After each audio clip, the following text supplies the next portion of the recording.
Hola a todos. Vamos a esperar que se suma gente.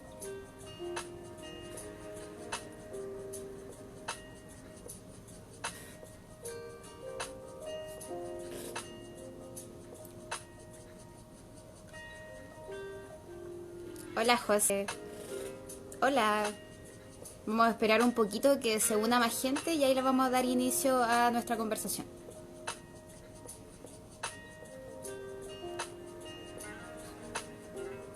Vamos a esperar unos minutitos que se una más gente.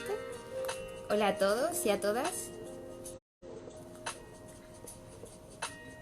Bueno, ahí apareció también nuestra invitada, así que en un ratito más la vamos a invitar para que se una.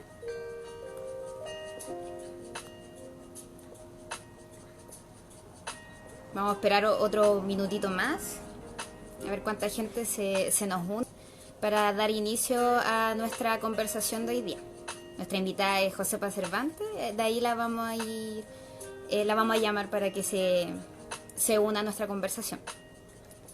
Bueno, yo creo que podríamos ya dar inicio a la conversación de hoy en día. Primero que todo quiero presentarme, soy Jimena Contreras, miembro de ONG La Mara. Vamos a contar un poquito de qué se trata nuestra ONG, ya que solamente nos han seguido en Instagram y han visto que publicamos imágenes sobre el conocimiento sobre el océano, animales que recién se descubren o animales que no han conocido, fitoplancton, entre otras cosas, pero ¿cuál es el objetivo que nosotros tenemos como ONG? Nuestro objetivo es ser una ONG de educación ambiental marina. Lo que nosotros queremos es generar conciencia y conocimiento sobre el océano para poder llegar al desarrollo sustentable como sociedad. ¿Cómo podemos hacer eso? Para llegar al desarrollo sustentable es importante que a partir de la misma gente haya una conciencia y querer proteger y conservar el océano. Bueno, y también todo el medio ambiente tenemos que tener muy en cuenta que todo está muy conectado.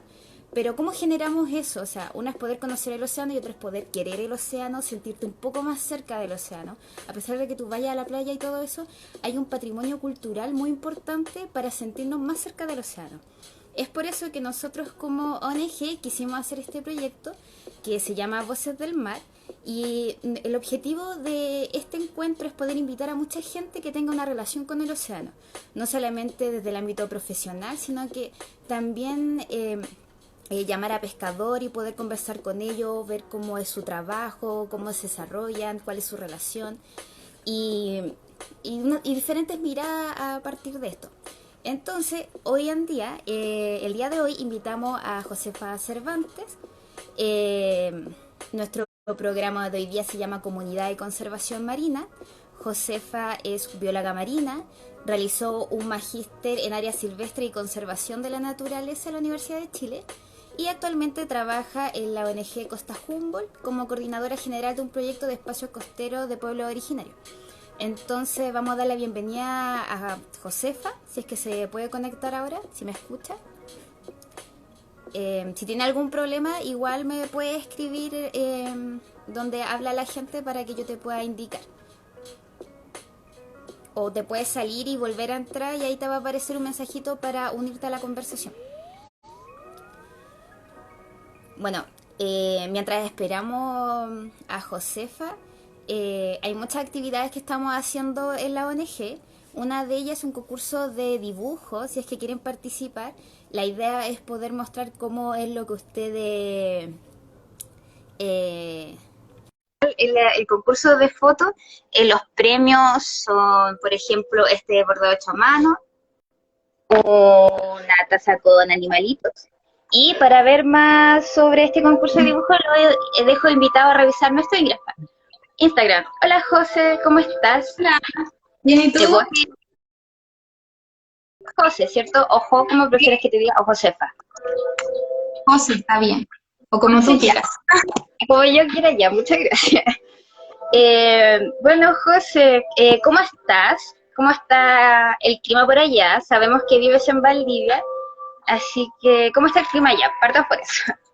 Eh, días de lluvia, así que ahora ya se recompuso un poco el tiempo, pero alcanzamos justo a hacer el en vivo porque ya el jueves vuelve de nuevo. Así que estamos Sí, súper hoy día. súper. Bueno, José, nuestro tema de hoy día es sobre comunidades y conservación marina. Eh, es un tema que tú conoces muy bien, así que podría ya hablarnos un poco partiendo de lo que es la conservación marina, particularmente de lo que serían las áreas marinas costeras protegidas de múltiples usos. Hay otras áreas protegidas que existen en el país, santuarios de la naturaleza, eh, parques nacionales que igual sirven como protección marina. ¿Podrías contarnos un poquito de eso y luego ahondar en lo que sería un área marina protegida de múltiples usos? Ujú. Como Sí, contarnos de los diferentes tipos que hay. ¿se escucha?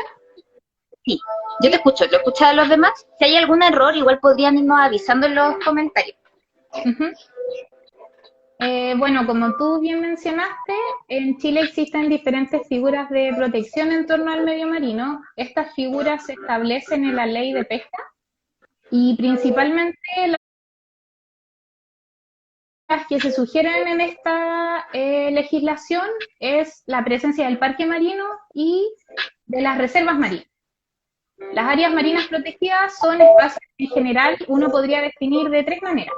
Son áreas que están delimitadas geográficamente, que cuentan con una representación legal, en este caso, por ejemplo, un decreto que confirme su creación, y que tienen el objetivo principal de poder proteger, ya sea algún recurso principal, ecosistemas, poblaciones de recursos, dinámicas que se den en un lugar, recursos que sean quizás atributos importantes en términos de investigación, en términos de, por ejemplo, del aporte que pueden tener como recursos pesqueros, o el aporte que pueden tener en actividades turísticas.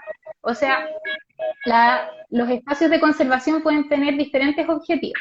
Y esos objetivos van de la mano con estas figuras de protección que también tienen diferentes niveles de restricción. Por ejemplo, los parques marinos son figuras que pretenden conservar atributos ecológicos relevantes, pero que tienen muy pocas actividades que se permiten al interior, principalmente actividades de investigación. Después, por ejemplo, vienen las reservas marinas, que las reservas lo que hacen es proteger recursos hidrobiológicos de importancia, ya que son recursos que se extraen. Por ejemplo, lugares donde ocurre el desove de alguna especie que sea relevante y que después le permita crecer la población para poder extraerla en otras áreas que sean colindantes. Y también existen las áreas marinas protegidas de múltiples usos, que son una figura que es mucho más permisiva en el sentido de realización de actividades, porque son espacios donde se permite yo le diría como donde pueden convivir diferentes actividades, pero que la realización de estas actividades no va a afectar la conservación o no debería afectar, porque se supone que se desarrollan bajo un manejo sustentable del entorno. Y esas serían las áreas marinas protegidas de múltiples usos. Quisiera preguntarte un poco, dijiste una palabra que no es muy conocida, que es desove, si nos podríais explicar, porque la idea de estas entrevistas es que sean para todo público y que no sea tan científico, sino que mucho más cercanos para todos. ¿Podría explicarnos un poco qué es el desove y qué significa que sea importante para una reserva marina? Sí, gracias. Cualquier pregunta sobre términos me vas comentando y si la gente también tiene, bienvenida Sí, sea. si la gente Sí, tiene dudas como de palabra, alguna cosa, un concepto que no les quede claro, nos van preguntando, las vamos a ir anotando y luego al final las vamos a ir respondiendo o entre medio de la conversación cada vez que lleva el caso. claro. En el caso de las reservas marinas, como son espacios que protegen recursos hidrobiológicos de importancia,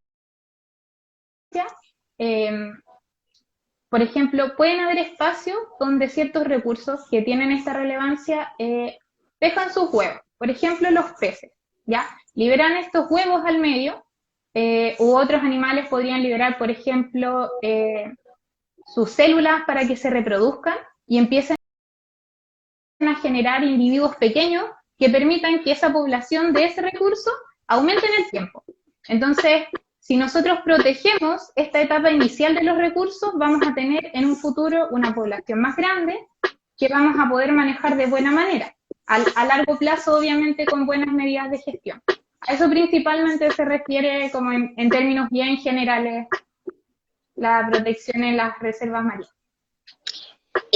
Bueno, ahora que entendemos un poco lo que son las áreas marinas protegidas, en particular lo que sería la de múltiples usos, quisiéramos ahondar un poco más en lo que tú has hecho, que es trabajar en Juan Fernández, y podrías contarnos un poco qué tipo de área protegida es y qué fue lo que hiciste allá, desde cuándo existe esta área protegida en Juan Fernández. Cuéntanos un poquito de eso. Sí, mira, yo tuve la oportunidad de participar en un proyecto en 2005 con la consultora ECOS en un... 2015. Sí, perdón, perdón, 2015, con una consultora en un proyecto sobre una propuesta inicial para el área marina costera protegida de múltiples usos que actualmente se llama Mar de Juan Fernández, ¿ya? En ese momento existía una propuesta inicial donde ya había un acuerdo a nivel del Ministerio de Medio Ambiente para crear esta área marina. Esta área marina surge, yo la considero súper relevante porque surge desde una iniciativa local, desde los mismos pescadores y gente de la comunidad de Juan Fernández que se da cuenta del patrimonio importante que tiene. Y este patrimonio importante yo creo que tiene muchas cosas que se han destacado incluso a nivel internacional de por qué tienen esta importancia. Y, por ejemplo, el espacio donde se encuentra el archipiélago de Juan Fernández y toda la biodiversidad que existe en torno a este, ha sido declarado como uno de los 11 sitios prioritarios para la conservación a nivel mundial. Y esto tiene una gran relevancia principalmente por el nivel de endemismo que existe en la isla. ¿A qué hablo cuando me refiero con endemismo? A que las especies que existen ahí, ya sea tanto especies terrestres como especies que viven en el mar, son especies únicas que no vamos a encontrar en otros lugares. Entonces, el hecho de que sean especies únicas, que además conforman un ambiente muy particular y que tienen características propias, hace que sea un espacio súper relevante, ¿ya? Además de esta característica, el espacio que colinda este mar de Juan Fernández es súper importante para como una vía de tránsito de muchas especies mucho más grandes. Por ejemplo, especies de tortuga como la tortuga verde, la tortuga negra, especies de ballenas como la ballena jorobada, ballena azul, los cachalotes también. Tenemos la presencia de especies como el lobo fino de Juan Fernández, que son especies únicas, ¿ya? Que habitan en estos territorios que tienen estas características diferentes. Entonces, y eso, por ejemplo, sumado también a que se reconoce este lugar como un espacio importante para las aves, que aquí también tenemos aves que son relevantes, ¿ya? Entonces, todos estos atributos en su conjunto y además que haya sido todo esto reconocido por la comunidad, yo creo que le entrega un valor especial para poder conservar este patrimonio que tiene y poder prolongarlo en el tiempo, de alguna manera también para que las personas que vienen en un futuro, desde la comunidad de Juan Fernández, que prácticamente serían como los nietos de esas personas y toda la descendencia pueda disfrutar de todos estos recursos y del buen manejo que se ha hecho a través del tiempo. Me parece muy bien. ¿Desde cuándo crees tú que surge esta preocupación a partir de la comunidad en conservar su territorio? ¿O por qué lo haría la gente? Yo creo que, mira, se supone que a la isla, la gente que llegó a colonizar llegó hace más de 150 años. Y de alguna manera, cuando tú llegas a un lugar nuevo, bueno, ellos claramente tenían que empezar también a realizar actividades y empezar a convivir con ese entorno diferente. Y hay algo que siempre se ha destacado de la gente de Juan Fernández, que es la actividad pesquera, que es una actividad que prácticamente responde como al 70% de sus actividades económicas. Y justamente hay un recurso que es súper relevante para ellos, que es la langosta, ¿ya?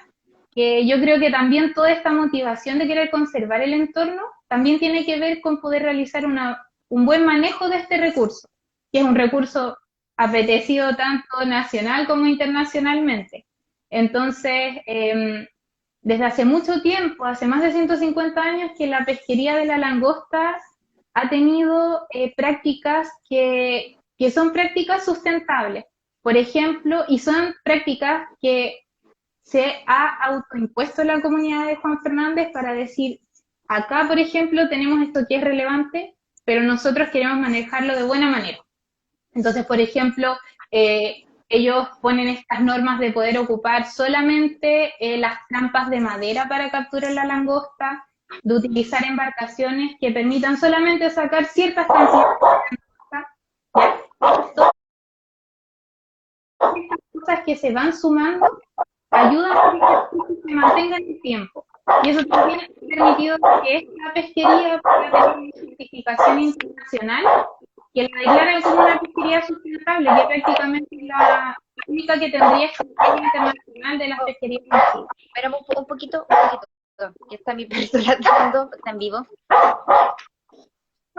Jody, mamá, dile algo a Jody, una galleta. Gracias. Ya, lo siento, no había considerado mi perrito. No, era el Jody, se llama Jody y se puso a ladrar, lo siento. Ya, José, sigue. Ya, no, eso te estaba contando, que al final yo creo que son acciones de tradición, que vienen desde que llega la gente a la isla, empieza a realizar actividades, empieza a conocer el territorio, se dan cuenta de el patrimonio natural que tienen y empiezan a generar esta conexión con el territorio que básicamente se traduce en la cultura particular de Juan Fernández. Entonces, querer proteger estos recursos que les han permitido también una subsistencia a la comunidad y que también les han traído un beneficio económico, ya sea de diferentes aspectos, por ejemplo, por un consumo directo de los recursos del mar o también por actividades turísticas que les permiten traer más gente a la isla, que conozcan este lugar que es súper importante para ellos. Entonces, yo creo que es una mezcla de cosas, pero que se valora mucho porque básicamente es una iniciativa local, o sea, el Estado no fue el que impuso la creación de este espacio, fue la comunidad la que se dio cuenta de la riqueza que tenían, la valoró y dijo, no podemos quedarnos como de brazos cruzados, tenemos que hacer algo y tenemos que proteger lo que tenemos y que básicamente es lo que le queda al futuro de la isla y del país también. Tengo una pregunta un poco más de biodiversidad. Si yo me preocupo en proteger a la langosta, ¿qué sucede con las otras especies que son como, que están alrededor, que se alimentan de la langosta o la langosta se alimenta de ellos? Cuando yo protejo una especie, ¿qué sucede con las demás?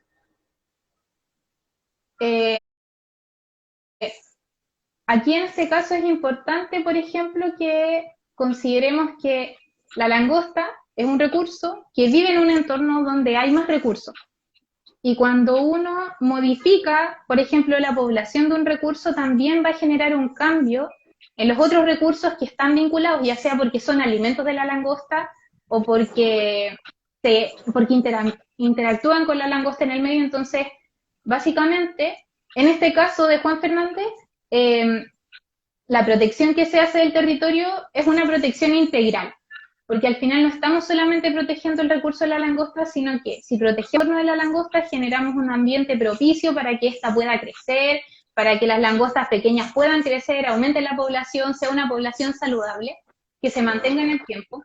Entonces tenemos que pensar que la conservación, la verdad es que puede tener diferentes objetivos. Yo puedo querer conservar porque me gusta la especie, porque me inspira cosas, porque tal vez es un recurso importante, porque me trae un beneficio, por ejemplo, en términos de turismo, o porque en realidad considero que el ecosistema es relevante. O sea, dentro de los diferentes objetivos que pueden haber para conservar, es importante considerar que cada acción que yo voy a hacer va a repercutir en el entorno que voy a tener. Entonces, para que todo pueda funcionar de buena manera y estos recursos se mantengan en el tiempo, yo tengo que tomar buenas decisiones. Y esas decisiones las tomo con el conocimiento que tengo del lugar, que yo creo que es el conocimiento que ha logrado la gente de Juan Fernández, de poder conocer el territorio, saber cuáles son las especies que hay, y darse cuenta, por ejemplo, en la práctica, que quizás si saco más recursos un año, al otro no voy a tener tanto. O si saco el alimento de la langosta, no voy a tener tantas langostas el otro año. Entonces, al final es un tema de aprendizaje. Yo hago acciones, las aplico y quizás me voy dando cuenta si son las mejores o no, y en base a eso voy tomando decisiones para ir mejorando estas condiciones del entorno para conservar los recursos que quiero proteger o el ecosistema que quiero proteger. Claro. Bueno, pero ¿y tú crees que a las comunidades los propicia más realizar un área protegida, o existen otros tipos de conservación que tal vez no sea un área protegida en el país? Sí, yo creo que tenemos que pensar que desde que se empezó a hacer la conservación, ya sea en tierra o en mar, la prioridad de la conservación en un inicio siempre fue proteger la naturaleza intacta y excluir al ser humano. Y con el avance del tiempo, la gente se dio cuenta que qué pasaba, que si uno excluía al ser humano, muchas veces el ser humano tiene un vínculo con esa naturaleza, ya sea porque extrae un recurso, porque se beneficia de un recurso, porque aprovecha otros recursos. ¿Y qué pasa? Que cuando yo saco al ser humano, muchas veces termino generando un conflicto mayor, ¿ya? Porque si yo saco al ser humano, el ser humano probablemente en un área protegida se va a meter a sacar un recurso que antes sacaba, tal vez de manera ilegal. ¿Por qué? Porque esta normativa que crea esta área protegida le está prohibiendo hacer una actividad que realizaba hace mucho tiempo atrás. Entonces, con el paso del tiempo, mucha gente y muchas disciplinas se dieron cuenta que la conservación no solamente tiene que ser biológica, no tiene que ser solamente de proteger el recurso, el ecosistema, las poblaciones. Tiene que ser una conservación inclusiva que considere a la comunidad y en este caso pensar también que el ser humano es parte del ecosistema, o sea, nosotros no podemos mirar la naturaleza desde afuera, nosotros tenemos que mirarla desde adentro, saber que somos parte y que cada acción que realizamos también repercute en el ecosistema. Entonces, en ese contexto, yo creo que estos avances importantes que han habido en términos de conservación han hecho incluso de que han demostrado incluso de que la conservación no solamente se puede hacer en áreas protegidas, sino que también la conservación se puede hacer incluso fuera de estos espacios, con un buen manejo del ambiente y considerando al ser humano como uno de los actores principales en el proceso.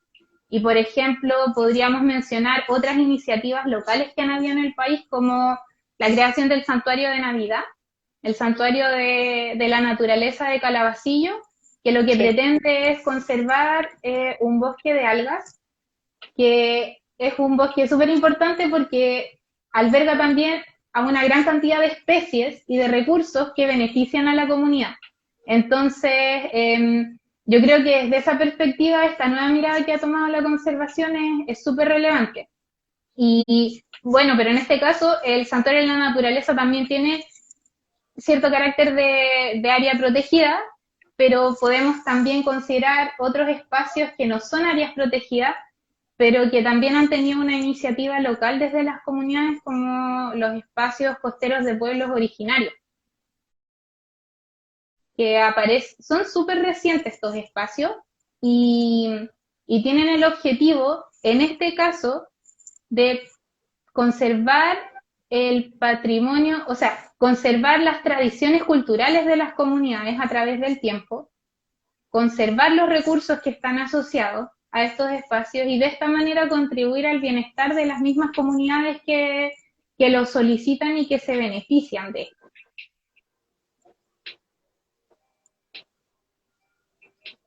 ¿Y qué áreas tú conoces donde se hayan realizado estos espacios costeros marinos, o sea, estos espacios costeros marinos de pueblo originario?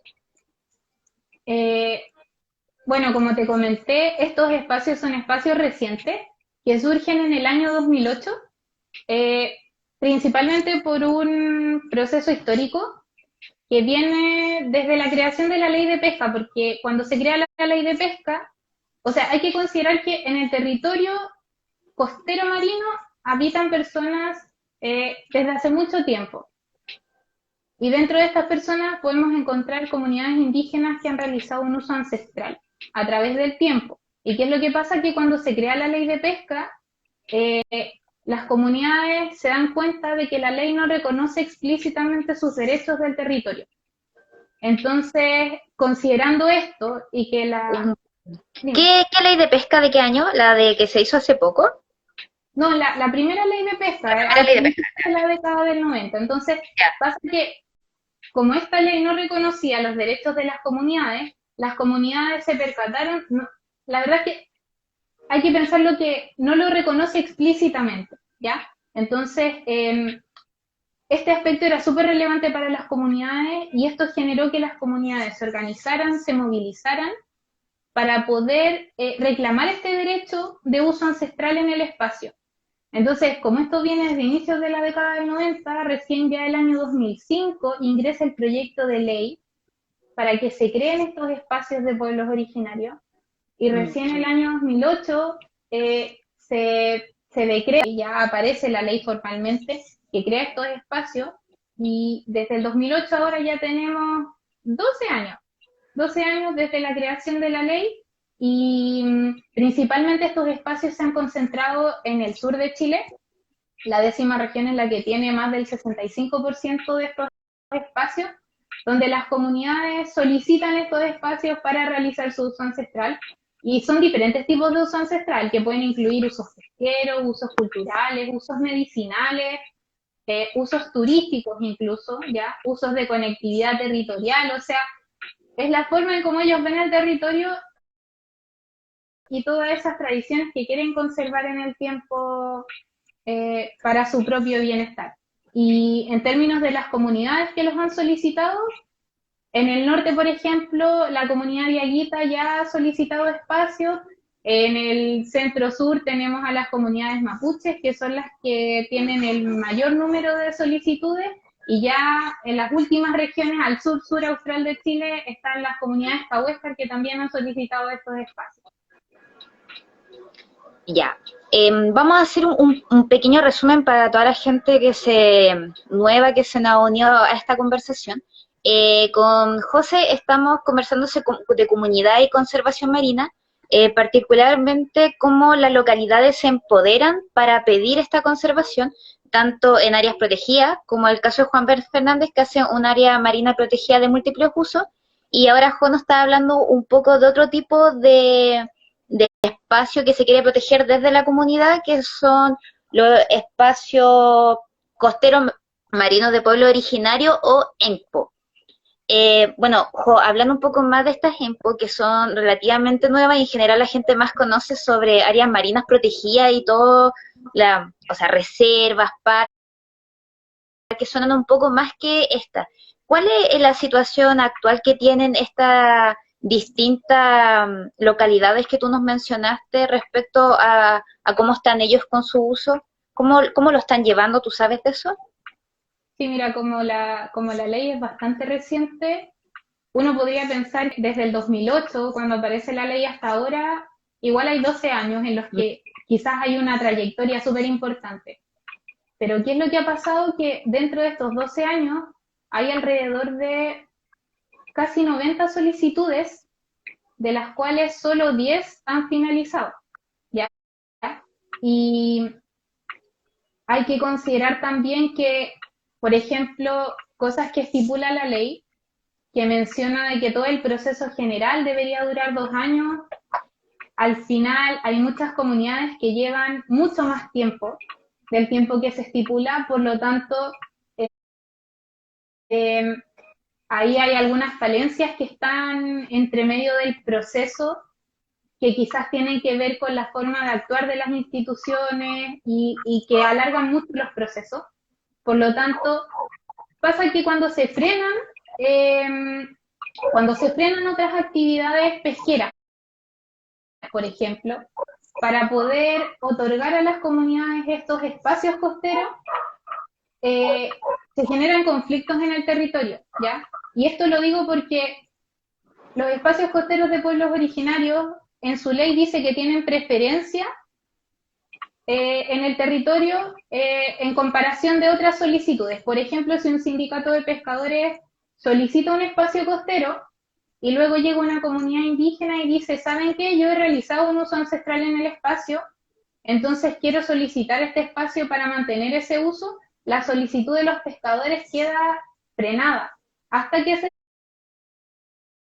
resuelva la solicitud de la comunidad.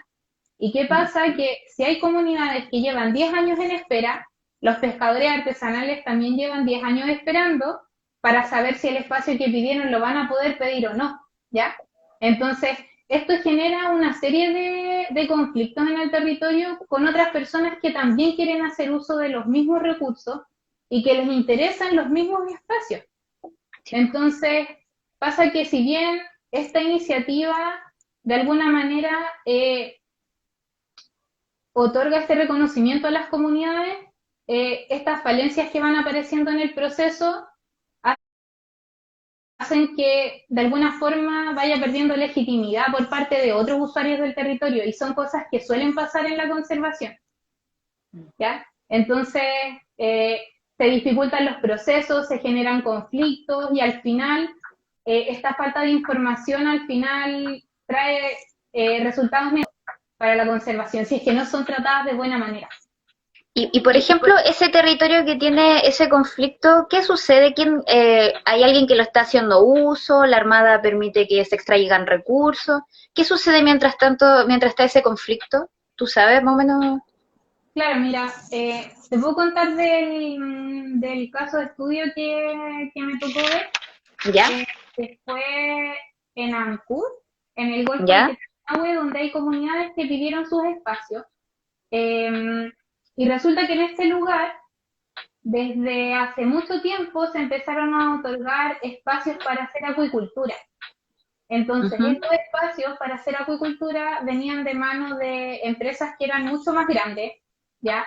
Y estas empresas es muy probable que no hayan hecho un buen manejo en el territorio. Entonces, esto conllevó, por ejemplo, a que disminuyeran otros recursos que estaban presentes ahí, quizás porque había una actividad que quizás no estaba tomando todas las consideraciones en el espacio, ¿ya?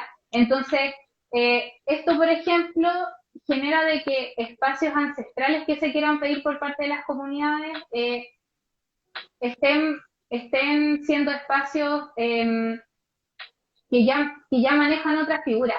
No sé si se está entendiendo un poco como la idea a la cual quiero llegar. No sé si... Más o menos. Yo lo entiendo más o menos, no sé, no sé qué dirá la gente. ¿Podría explicarlo de nuevo para ver si... Ya, a ver, estas comunidades que viven en Ancud, ya, solicitaron espacios costeros de pueblos originarios para mantener su uso ancestral en el tiempo. Y resulta que este espacio donde querían solicitar sus espacios costeros, de alguna forma se vio invadido desde hace mucho tiempo atrás por concesiones de acuicultura, ¿ya? Entonces, ¿qué pasa? Que tenemos un espacio que, si bien puede ser grande, tiene muchas actividades variadas, ¿ya? Y es como pensar en tener al lado de una concesión de acuicultura un espacio costero de pueblos originarios, ¿ya? Y muchas veces pasa que la forma en que se hacen las actividades, por ejemplo, de acuicultura, tal vez no se consideran tan compatibles con la forma de trabajar los espacios costeros de pueblos originales.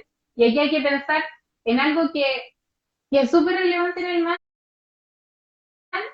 y que cuando uno delimita espacios, uno no genera barreras. Los recursos pasan todas esas barreras porque lo que uno delimita es una superficie arriba, ¿ya? O puede ser de fondo, pero yo no pongo barreras para que el recurso se mantenga ahí. Entonces, si yo no hago un buen manejo al lado y tengo otro espacio donde quiero hacer un buen manejo, si este que hace un mal manejo está disminuyendo los recursos, esos recursos también probablemente disminuyan en mi espacio. Entonces tengo que considerar que cuando estoy haciendo conservación, estos problemas se dan, y se dan mucho, porque hay muchos en el territorio que tienen diferentes intereses y tienen diferentes motivaciones para usar estos recursos. Entonces al final, si yo no tengo las mismas intenciones que tiene mi compañero de al lado sobre los recursos, claramente voy a tener un problema futuro, ¿ya? Y eso pasa en muchos lados, no es algo que se dé solamente ahí. O sea, hay muchos casos en los que tenemos actividades que pueden ser muy invasivas en el territorio y justo al lado tenemos actividades que quieren ser súper amigables con el ambiente. Entonces, se genera un conflicto, ¿ya? Y que no se da solamente ahí. Entonces, ese es un desafío súper importante al hacer conservación. Que todos estos actores que tenemos piensan distinto y no siempre vamos a hacer que todos estos actores terminen pensando en proteger los recursos a futuro.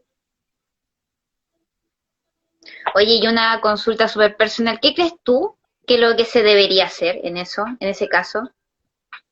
Como que si se está autorizando que se haga una concesión de acuicultura, como de salmones, y al lado una reserva o estos espacios más protegidos, ¿qué crees tú que se podría hacer?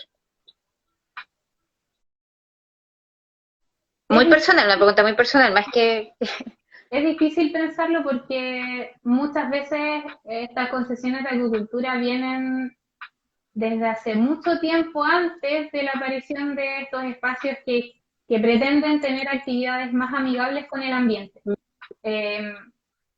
Y yo creo que eso es un tema que tiene que ver mucho más a nivel de legislación, de compatibilizar actividades que puedan tener, que no generen un daño en el ambiente, ¿ya? Porque son actividades completamente distintas que están remando para lados diferentes. Entonces, yo creo que tiene que ver netamente con algo legislativo, con la forma en cómo se construyen las normativas que regulan el uso del borde costero. Sí, yo también creo eso y yo creo que si hay un cambio de constitución debería regular no solamente como, por ejemplo, si tenemos estos lugares de acuicultura, se debería regular cuál es el uso, cuánto el espacio que se tiene, cuántos salmones se pueden hacer, los productos que se le pueden colocar. Entonces, creo que la constitución que se puede ser un poco más de protección y no tanto invasivo en los recursos que hay, no solamente a nivel marino, sino que a nivel terrestre, como que hay una regulación y esa regulación se puede como hacer un mejor uso de los recursos. Bueno, la José se nos cayó un poquito, quería saber si todavía me están escuchando a mí. Sí, o sea, porque yo no la veo, ¿ustedes la ven o solo yo no la veo? Bueno, con José estamos hablando sobre la conservación marina. No creo que se haya ido, yo creo que se cayó. Entonces, esperémoslo un poco. Mientras tanto, hacemos un resumen de nuestra conversación. Estamos hablando de comunidades y conservación y cómo a partir de las mismas comunidades nace esta motivación por conservar sus propios recursos y más que los recursos en particular, los espacios, porque antes no se comentan las cosas, así que hablaré yo por mientras para complementar lo que dice la José y viendo un poco las preguntas que me hicieron anteriormente. Había alguien que había dicho de no solamente ver los recursos como recursos. Entonces, para la conservación, espérate, ¿no se ve nada o me veo yo? Solo vemos a ti ya. Sí, yo creo que se cayó la José, como les conté anteriormente, vive en Valdivia y vive a las afueras de la ciudad, entonces tiene un poco caído el internet, como que se le va y vuelve. Yo creo que va a volver pronto. Mientras tanto podemos conversar sobre conservación y localidades, como el empoderamiento de las localidades para proteger sus propios recursos. Ok, me veo solamente yo, así que sigamos conversando, pueden haber como, me pueden escribir cosas, igual puedo contestar un poco, no sé la José, pero algo entiendo. Tengo que aceptar de nuevo. Gracias, José, eh, por avisarme. Bueno, lo que está hablando un poco de no solamente ver los recursos como protección, sino que también se tiene que cuidar por el ambiente, por una visual, porque es un lugar bonito para estar. es también algo económico. Hay un montón de otras cualidades de poder proteger estos espacios. Ya José nos estaba hablando sobre legislación, que yo también encontraba que tienes toda la razón, y no solamente para el borde costero, sino que a nivel general es necesario de que haya leyes mucho más preocupadas del medio ambiente, de cuánto se puede explotar, de cuántos recursos se pueden extraer, y no dejarlo como está hoy en día, que nos deja súper vulnerables a todo, porque si hablamos de la naturaleza, también nosotros estamos involucrados en esa naturaleza si la están sobreexplotando. Claro, te alcancé a escuchar lo último que dijiste, y estoy de acuerdo contigo con que, claro, estas normativas muchas veces resguardan beneficios económicos que nos van a la par con un desarrollo sustentable, ¿ya? Y yo creo que para eso deberíamos considerar que ni en la Constitución aparece la naturaleza con un rol importante.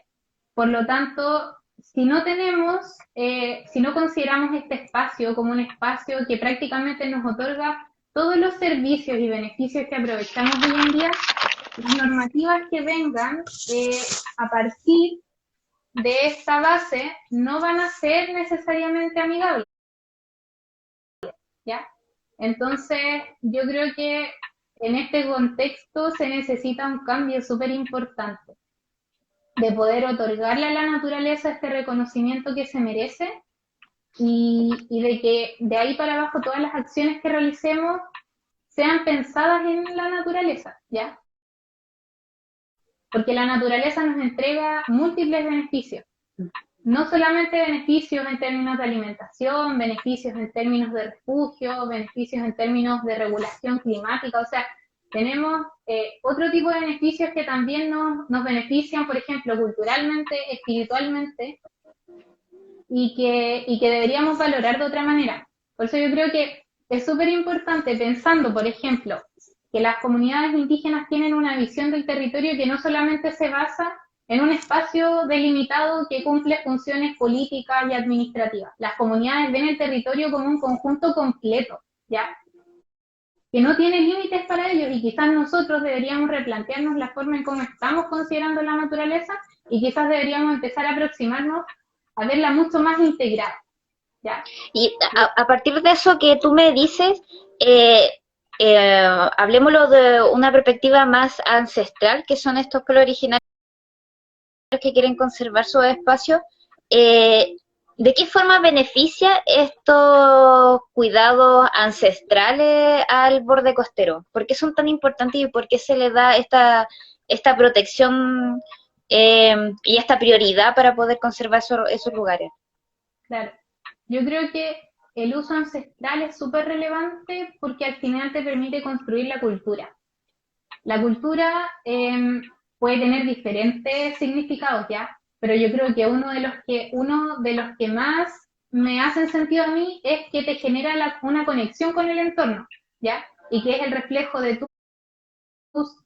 tu forma de desarrollarte y vincularte con él.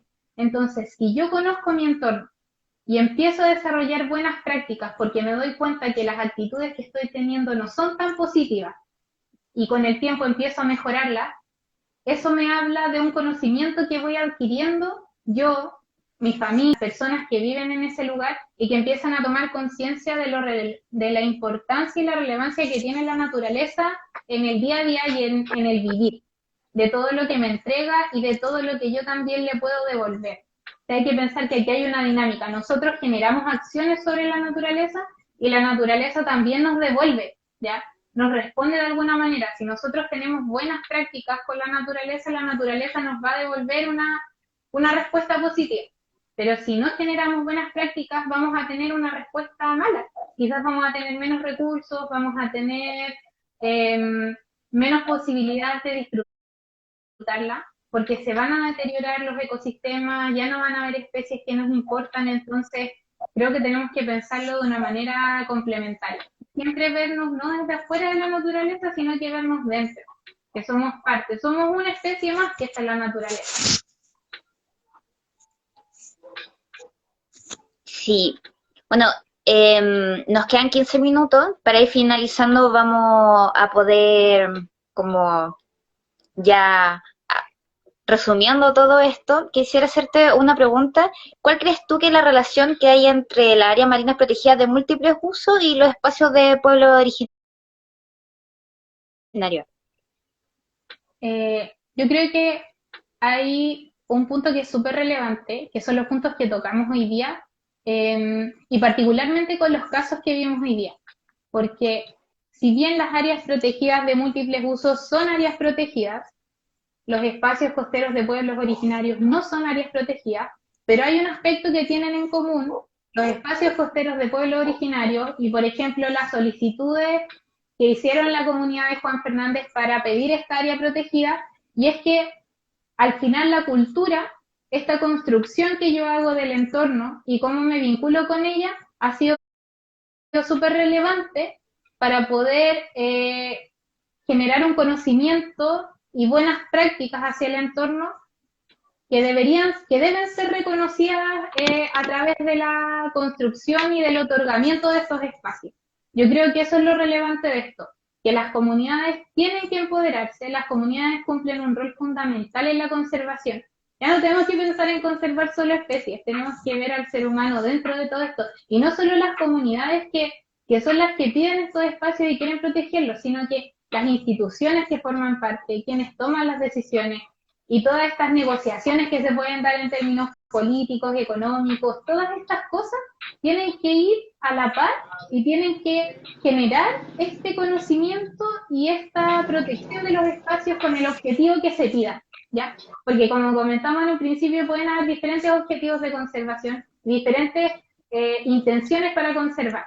En el caso de Juan Fernández puede ser asociado, por ejemplo, a los atributos que hay en el entorno y a recursos que son importantes para ellos. En el caso de las comunidades indígenas, se quiere conservar una tradición cultural, pero todo esto tiene que ir sí o sí vinculado con la conservación propia de la naturaleza. Ya si yo no cuido la naturaleza, esas tradiciones que tengo, esta cultura que tengo, se pierde porque ya no voy a tener el contacto que establecí tiempo atrás con la naturaleza y la cultura que se genera a través de eso.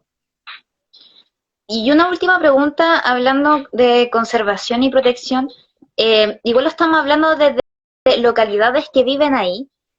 ¿Cómo podríamos nosotros, de lugares más lejanos, de otras partes, de la misma ciudad, cuál sería nuestro rol para el cuidado y la protección de la naturaleza? ¿Qué crees tú que deberíamos hacer los ciudadanos que no sentimos esa empatía tal vez como tan cercana o no tenemos esa ancestralidad o tradición oceánica, si podríamos decirlo así? ¿Cómo crees tú que deberíamos enfrentar nosotros esto para el cuidado y protección del océano, que en nuestro caso?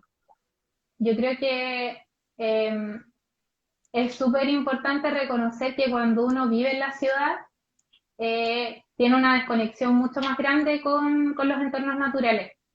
Y, y eso también hace perder un poco la identidad que generan los espacios naturales y todos los beneficios que trae hacia cada una de las personas que se puede conectar con estos lugares.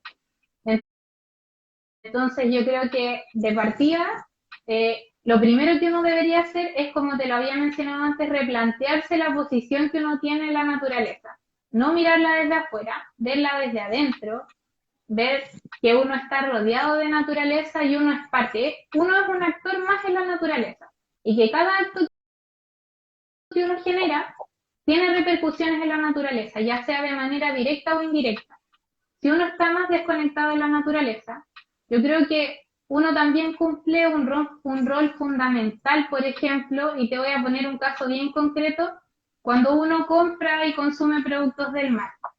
Uno, por ejemplo, debería ser consumidor responsable, pero ese consumo responsable claramente tiene que ir de la mano con el conocimiento, ¿ya? Muchas veces no hay un conocimiento, por ejemplo, de que hay recursos que quizás yo estoy consumiendo y que son muy pequeños, y que en realidad yo no debería consumir esos recursos porque como son tan pequeños, fueron sacados con prácticas que no corresponden y al final terminan dañando a los mismos recursos que están en el océano. Entonces, creo que uno debería ser un actor mucho más activo, independiente que esté cerca o lejos de la naturaleza, replantear nuestra posición en la naturaleza y empezar a tomar acciones pequeñas. Al final todo va sumando. Sí, yo también estoy de acuerdo. Creo que es responsabilidad de todos informarnos y saber más sobre la naturaleza y, y también de nosotros poder informarle a otras personas para que se acerquen un poco más, como que esto es una cadena interminable. Parte de uno cómo va involucrando más a la gente hacia la naturaleza. Bueno, Jo, estamos terminando. Quisiera, antes de terminar, que tú nos recomendaras algún documental o alguna película o algo que podrían ver nuestros seguidores. Y después de eso vamos a ver un poco, antes de que se termine la transmisión, como de preguntas, comentarios que ha hecho la gente. ¿Podrías recomendarnos qué podríamos ver ahora estos días? Primero, agradecerles la invitación. Quizás hablé mucho, pero creo que hay cosas que son súper importantes y es difícil transmitir todo esto en una hora, porque uno podría extenderlo mucho.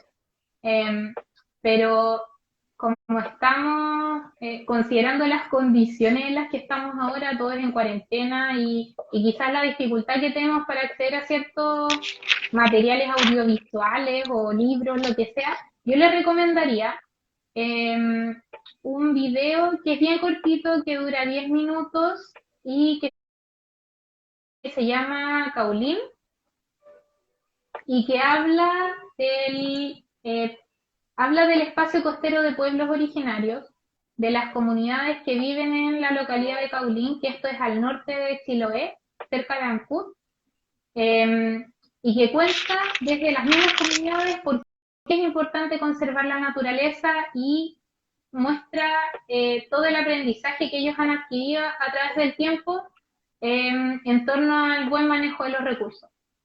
Yo creo que es un documental cortito, o sea, es un video cortito, pero deja una muy buena enseñanza y para todos aquellos que quieran interiorizar en los espacios costeros de pueblo originario, yo creo que es un buen ejemplo porque es el último espacio en el que se ha trabajado un plan de administración para proteger de buena manera el ambiente que ellos quieren conservar. Así que les recomiendo ese documental. Les voy a mandar el link para que ustedes después lo publiquen. Es un documental que está en Vimeo. Así que Ya. todos los que están escuchando van a poder acceder a verlo. Igual podrías dejarnos tu correo por si alguien tiene alguna pregunta o se quiere contactar contigo. Y mira, acá nos preguntan si está en YouTube tu video o el video No, que nos está recomendando. Solo Vimeo. sí, está en Vimeo, está en Vimeo en la cuenta que está asociada a la ONG donde trabajo, que es los que quienes generaron este material para difusión de este espacio. Así que como van a tener el link, ahí lo van a poder revisar Sí, y van a poder no, nosotros vamos a colocar el link y vamos a poner también el correo de la José para que puedan contactarse con ella. sí, cualquier Eh, duda que tengan de todo lo que hablamos, que igual era harto, me pueden escribir. No hay problema. no, y súper buen tema, José. Muchas gracias por tu tiempo y conversar con nosotros. Mira, vamos a ver algunas cosas que nos comentó la gente mientras conversábamos. Había alguien que preguntaba si las ENPON que habían sido decretadas, estaban aplicando de forma correcta el plan de administración. Eh, Mira, el plan de administración más antiguo de ENCO que existe es, si no me equivoco, del 2014. Eh, Hace el poco. tiempo, el tiempo que ha pasado desde que aparece este plan y aparecen los otros, que la mayoría son del 2017, eh, quizás no ha sido un tiempo suficiente para reconocer que en general todos estos espacios estén haciendo buenas prácticas del espacio que pidieron, ¿ya? Pero lo que sí yo creo que hay que reconocer es que los planes de administración entregan una receta, ¿ya? Que claramente se ajusta a la realidad del territorio y dice, bueno, yo quiero conservar esto y debería realizar estas actividades de esta manera para no afectar los recursos y el ambiente que quiero proteger. Entonces, creo que todavía falta para poder saber si se está aplicando o no de buena manera, pero lo que sí hay que considerar es que cada cierto tiempo tiene que haber un programa de seguimiento que permita ver si estas acciones se están llevando a cabo o no de buena manera, ¿ya? Y eso, bueno, está estipulado en cada uno de los planes de administración, pero yo creo que aún falta un poco más de tiempo para poder saber exactamente, pero yo creo que hay casos locales en los que quizás ha funcionado, pero como te digo, falta información para poder hacer ese reconocimiento general de que todo esté funcionando bien, falta. Sí, no, es verdad. Bueno, y también tiene que ser un tema como de legislación, como hablamos antes, de poder colocar de una forma mucho más concreta algunas cosas, por ejemplo, de seguimiento, quién es lo que, quién es lo que sigue, cómo ir revisando cómo funciona, ir mejorando, como que siempre se puede mejorar más. Sí, Bueno, de hecho, Jo, eso. dime. Sí, no, o sea, decir que hay que pensar que todo lo que uno hace siempre genera un aprendizaje. Y claramente, si uno hace planes de administración y dice voy a hacer esto y esto, y después me doy cuenta que no está funcionando, puedo mejorarlo, puedo cambiarlo. Al final todo es un aprendizaje porque hay que pensar que la naturaleza siempre está en movimiento. Los recursos siempre van a cambiar, el ambiente siempre va a cambiar y quizás no solamente por acciones humanas, pueden haber diferentes motivos y hay que adaptarse a todo. Hay que ser resilientes de alguna manera y pensar siempre en el futuro. Todo es cambiante y nos tenemos que adaptar. Y así también las acciones que hacemos. todo el rato, José, aquí estamos en constante movimiento, fluimos. Ya, muchas gracias, José, por tu tiempo, por tu entusiasmo, por contarnos tu experiencia y por saber un tema nuevo que no mucha gente los conocía, tal vez el área protegida mucho más cercano, pero estos espacios costeros de pueblo originario no eran muy conocidos. Muchas gracias, José. Estamos llegando al término de nuestra entrevista. El día miércoles vamos a entrevistar a Fernanda Parada sobre pantología de cetáceos. También está invitada para verlo y para participar con nosotros o nosotras. También les quiero recordar de que hay un concurso de dibujo que al principio les comenté. El día sábado es el final. La idea es poder mostrar en un dibujo cuál es tu apreciación sobre el océano. Tienes que mandarnos un correo sobre el dibujo, un pantallazo también en Instagram de tu historia y dar una explicación de por qué hiciste ese dibujo y nosotros vamos a tener una rúbrica y diferentes puntos para dar al ganador, lo vamos a evaluar nosotros como personas naturales. Ya, muchas gracias, Jo. Un abrazo a todos, muchas gracias por estar conectados.